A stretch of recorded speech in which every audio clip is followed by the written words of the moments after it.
ಲಕ್ಷ್ಮೀ ಹೆಬ್ಬಾಳ್ಕರ್ ಅವರಿಗೆ ನಾನು ಅಶ್ಲೀಲ ಪದವನ್ನ ಬಳಕೆ ಮಾಡೇ ಇಲ್ಲ, ನಾನಾಡಿದ ಮಾತೇನು ಅನ್ನೋದು ನನ್ನ ಆತ್ಮಕ್ಕೆ ಮತ್ತೆ ಪರಮಾತ್ಮನಿಗೆ ಮಾತ್ರ ಗೊತ್ತಿದೆ.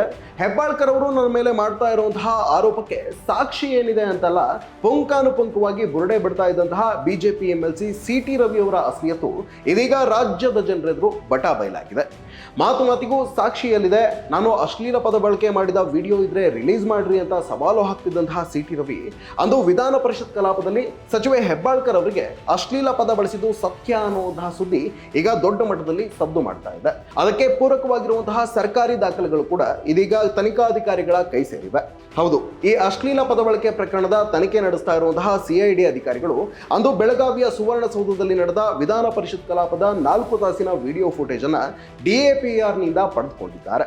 CID ಅಧಿಕಾರಿಗಳ ಕೈ ಸೇರಿರುವ ಈ ಸರ್ಕಾರಿ ಫುಟೇಜ್ ನಲ್ಲಿ CT ರವಿ ಮತ್ತೆ ಲಕ್ಷ್ಮೀ ಹೆಬ್ಬಾಳ್ಕರ್ ನಡುವಿನ ವಾಕ್ಸಮರ ಕೂಡ ರೆಕಾರ್ಡ್ ಆಗಿದ್ದು, ರವಿ ಸಚಿವೆಗೆ 7 ಬಾರಿ ಅಶ್ಲೀಲ ಪದವನ್ನ ಬಳಸಿ ನಿಂದಿಸಿದ್ದಾರೆ ಎಂಬ ಅಂಶ ಮೇಲ್ನೋಟಕ್ಕೆ ಪತ್ತೆಯಾಗಿರುವಂಥದ್ದು. CT ರವಿ ಯಾವ ಪದವನ್ನ ಬಳಸಿ ತನ್ನನ್ನು ನಿಂದಿಸಿದ್ರು ಅಂತ ಲಕ್ಷ್ಮೀ ಹೆಬ್ಬಾಳ್ಕರ್ ಆರೋಪಿಸಿದ್ರು, DAPR ನ ವಿಡಿಯೋ ಫುಟೇಜ್ ನಲ್ಲೂ ರವಿ ಅವರಿಂದ ಅದೇ ಪದ ಬಳಕೆಯಾಗಿರುವುದು ಮೇಲ್ನೋಟಕ್ಕೆ ಕಂಡು ಬರ್ತಾ ಇದೆ. ಈ ಮೂಲಕ CT ರವಿ ಸೇರಿದಂತೆ ಬಿಜೆಪಿ ನಾಯಕರು ಅಶ್ಲೀಲ ಪದ ಬಳಕೆಯಾಗಿದೆ ಅನ್ನೋದಕ್ಕೆ ಸಾಕ್ಷಿಯಲ್ಲಿದೆ ಅಂತ ಕೇಳ್ತಿದ್ದಂತಹ ಪ್ರಶ್ನೆಗೆ ಸರ್ಕಾರಿ ದಾಖಲೆಯೇ ಉತ್ತರವಾಗಿ ಸಿಕ್ಕಂತಾಗಿದೆ. ಅಶ್ಲೀಲ ಪದ ಬಳಕೆಯ ವಿಡಿಯೋ ಕೈ ಸೇರಿದ ಬೆನ್ನಲ್ಲೇ ಆ ವಿಡಿಯೋದಲ್ಲಿ ರೆಕಾರ್ಡ್ ಆಗಿರುವಂತಹ ಧ್ವನಿಗೂ ಮತ್ತೆ CT ರವಿ ಅವರ ಧ್ವನಿಗೂ ಮ್ಯಾಚ್ ಆಗುತ್ತಾ ಅನ್ನೋದನ್ನ ಖಚಿತಪಡಿಸಿಕೊಳ್ಳೋಕೆ ಮುಂದಾಗಿರುವಂತಹ CID ಅಧಿಕಾರಿಗಳು CT ರವಿ ಅವರ ಧ್ವನಿ ಮಾದರಿಯ ಪರೀಕ್ಷೆ ನಡೆಸೋಕೆ ಸಜ್ಜಾಗಿದ್ದಾರೆ. ಆದ್ರೆ ಈ ಬೆಳವಣಿಗೆಗಳನ್ನ ಕಂಡು ಬೆಚ್ಚಿ ಬಿದ್ದಿರುವಂತಹ CT ರವಿ ಧ್ವನಿ ಮಾದರಿ ಪರೀಕ್ಷೆಗೆ ಒಳಪಡೋಕೆ ನಿರಾಕರಿಸಿದ್ದಾರೆ. ಅದಲ್ಲದೆ ಪ್ರಕರಣದ ತನಿಖೆಗೆ ತಡೆ ನೀಡುವಂತೆ ಕೋರಿ ಕೋರ್ಟ್ ಮೊರೆ ಹೋಗಿದ್ದಾರೆ. CT ರವಿ ತಾವೇನು ತಪ್ಪೇ ಮಾಡಿಲ್ಲ, ಅಶ್ಲೀಲ ಪದವನ್ನ ಬಳಕೆನೇ ಮಾಡಿಲ್ಲ ಅಂತಾದ್ರೆ ಪ್ರಕರಣದ ತನಿಖೆಗೆ ತಡೆ ನೀಡಿ ಅಂತ ಕೋರ್ಟ್ಗೆ ಮನವಿ ಮಾಡ್ತಿರೋದು, ಧ್ವನಿ ಮಾದರಿಯ ಪರೀಕ್ಷೆಗೆ ನಿರಾಕರಿಸ್ತಿರೋದು ಯಾಕೆ ಅನ್ನೋದೇ ಈಗ ಯಕ್ಷ ಪ್ರಶ್ನೆಯಾಗಿ ಕಾಡ್ತಾ ಇರುವಂಥದ್ದು. ಹಾಗಂತ ಪ್ರಕರಣದ ತನಿಖೆ ನಡೆಸ್ತಾ ಇರುವಂತಹ CID ಅಧಿಕಾರಿಗಳನ್ನು ಸುಮ್ಮನೆ ಕೂತಿಲ್ಲ.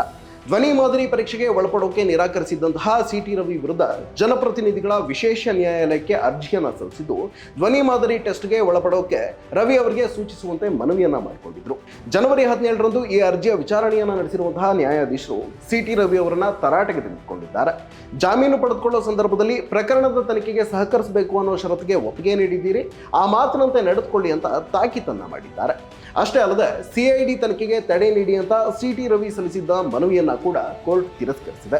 ತಾನು ಸಾಚಾ ಅಸಾಮಿ, ಬೇಜಾನ್ ಸುಸಂಸ್ಕೃತ ಅಂತ ಮಾಧ್ಯಮಗಳ ಎದುರು ಪೋಸ್ ಕೊಡುವ CT ರವಿ ವಿರುದ್ಧ ಲಭ್ಯವಾಗಿರೋದು ಕೇವಲ ವಿಡಿಯೋ ಸಾಕ್ಷಿ ಮಾತ್ರವಲ್ಲ, ಇದರ ಜೊತೆಗೆ ಪ್ರತ್ಯಕ್ಷ ಸಾಕ್ಷಿಗಳ ಹೇಳಿಕೆಗಳನ್ನ ಕೂಡ CID ಅಧಿಕಾರಿಗಳು ಕಲೆ ಹಾಕಿದ್ದಾರೆ. ಅಂದು ವಿಧಾನ ಪರಿಷತ್ ಕಲಾಪದಲ್ಲಿ ಈ ಘಟನೆ ನಡೆದಾಗ ಸ್ಥಳದಲ್ಲಿದ್ದ ವಿಧಾನ ಪರಿಷತ್ ಸದಸ್ಯರಾದ ಉಮಾಶ್ರೀ ಹಾಗೂ ನಾಗರಾಜ್ ಯಾದವ್ ಅವರನ್ನ ಪ್ರಕರಣದಲ್ಲಿ ಐ ವಿಟ್ನೆಸ್ಗಳನ್ನಾಗಿ ಪರಿಗಣಿಸಿರುವಂತಹ CID ಜನವರಿ 15ರಂದು ಅವರ ಹೇಳಿಕೆಗಳನ್ನ ಕೂಡ ದಾಖಲಿಸಿಕೊಂಡಿದೆ. ನಿಮಗೆ ನೆನಪಿರಬಹುದು, ರವಿ ಅಶ್ಲೀಲ ಪದ ಬಳಸಿ ನಿಂದಿಸಿದ ವಿಡಿಯೋವನ್ನ ಈ ಹಿಂದೆ ಸ್ವತಃ ಲಕ್ಷ್ಮೀ ಹೆಬ್ಬಾಳ್ಕರ್ ಅವರ ಮಾಧ್ಯಮಗಳ ಮುಂದೆ ಪ್ರದರ್ಶಿಸಿದ್ರು. ಫ್ರಸ್ಟ್ರೇಟ್ ಪದಕ್ಕೂ CT ರವಿ ಬಳಸಿದ ಅಶ್ಲೀಲ ಪದಕ್ಕೂ ಇರುವ ವ್ಯತ್ಯಾಸ ನನಗೆ ಚೆನ್ನಾಗಿ ಗೊತ್ತಿದೆ. ಅವರು ಆಕ್ಷೇಪಾರ್ಹ ಪದವನ್ನ ಬಳಸಿಲ್ಲ ಅಂತಾದ್ರೆ ಧರ್ಮಸ್ಥಳಕ್ಕೆ ಬಂದು ಆಣೆ ಪ್ರಮಾಣ ಮಾಡಲಿ ಅಂತ ಲಕ್ಷ್ಮೀ ಹೆಬ್ಬಾಳ್ಕರ್ ಸವಾಲು ಹಾಕಿದಾಗ ನಾನು ಕೊಳಚೆಗೆ ಕಲ್ಲು ಎಸೆಯೋಕೆ ಹೋಗಲ್ಲ ಅಂತ ಹಾರಿಕೆ ಉತ್ತರ ಕೊಟ್ಟು CT ರವಿ ಜಾರ್ಕೊಳ್ಳುವಂತಹ ಪ್ರಯತ್ನ ಮಾಡಿದ್ರು. ಅದಾದ ನಂತರ ಲಕ್ಷ್ಮೀ ಹೆಬ್ಬಾಳ್ಕರ್ ಅವರ ಆಣೆ ಪ್ರಮಾಣದ ಸವಾಲನ್ನ ಸ್ವೀಕರಿಸೋಕೆ ನೀವೇಕೆ ಹಿಂಜರಿತಿದ್ದೀರಿ ಅಂತ ಮಾಧ್ಯಮದವರು ಬೆನ್ನಬಿದ್ದಾಗ ಧರ್ಮಸ್ಥಳವಾದ್ರೂ ಸೈ, ಸೌದತ್ತಿ ಯಲ್ಲಮ್ಮನ ಮುಂದಾದ್ರೂ ಸೈ, ನಾನು ಆಣೆ ಪ್ರಮಾಣಕ್ಕೆ ಸಿದ್ಧವಾಗಿದ್ದೀನಿ ಅಂತ ಪೊಲಿಟಿಕಲ್ ಹೇಳಿಕೆಯನ್ನ ನೀಡಿದ್ರು. ಆದ್ರೀಗ CT ರವಿ 7 ಬಾರಿ ಸಚಿವೆಗೆ ಅಶ್ಲೀಲ ಪದವನ್ನ ಬಳಸಿದ್ದು ಸತ್ಯ ಎಂಬ ಅಂಶ ಹೊರಬಿದ್ದಿದೆ. ಅಶ್ಲೀಲ ಪದ ಬಳಕೆ ಮಾಡಿಯೂ ತಮ್ಮ ಒಣ ಪ್ರತಿಷ್ಠೆಗಾಗಿ ದೇವರ ಮುಂದೆ ಆಣೆ ಪ್ರಮಾಣ ಮಾಡ್ತೀನಿ ಅಂತ ಹೇಳಿಕೆ ಕೊಟ್ಟು ಕೇವಲ ಹೆಣ್ಣಿಗೆ ಮಾತ್ರವಲ್ಲ, ಹಿಂದೂ ದೇವರಿಗೂ CT ರವಿ ಅಪಮಾನ ಮಾಡಿದ್ರ ಎಂಬ ಮಾತುಗಳು ಕೂಡ ಸಾರ್ವಜನಿಕ ವಲಯದಲ್ಲಿ ಕೇಳಿ ಬಂದಿವೆ. ಅಶ್ಲೀಲ ಪದ ಬಳಸಿದ ಪ್ರಕರಣವನ್ನ ಮರೆಮಾಚೋಕೆ ಅಂತ CT ರವಿ ಎಷ್ಟೇ ಪ್ರಯತ್ನ ಪಟ್ಟರೂ ಕೂಡ ಅದು ಸಾಧ್ಯ ಆಗ್ತಿಲ್ಲ. ಆತ ಪ್ರಕರಣದ ತನಿಖೆಗೆ ತಡೆ ನೀಡೋಕೆ ಕೋರ್ಟ್ ಕೂಡ ಹೋಗ್ತಿಲ್ಲ. ಧ್ವನಿ ಮಾದರಿ ಪರೀಕ್ಷೆಗೆ CID ಪಟ್ಟು ಹಿಡಿದು ಕೂತಿದೆ. ಈ ಎಲ್ಲಾ ಬೆಳವಣಿಗೆಗಳನ್ನ ನೋಡ್ತಾ ಇದ್ರೆ ಹೆಣ್ಣನ್ನ ದೇವರು ಅಂತ ಪೂಜಿಸೋರು ನಾವು ಅನ್ನೋ CT ರವಿ ಮತ್ತೆ ಬಿಜೆಪಿಗರ ಅಸಲಿ ಬಂಡವಾಳ ಸದ್ಯದಲ್ಲೇ ಕರ್ನಾಟಕದ ಜನರೆದುರು ಬಯಲಾಗಲಿದೆ ಅನ್ನೋದಂತೂ ಗ್ಯಾರಂಟಿ.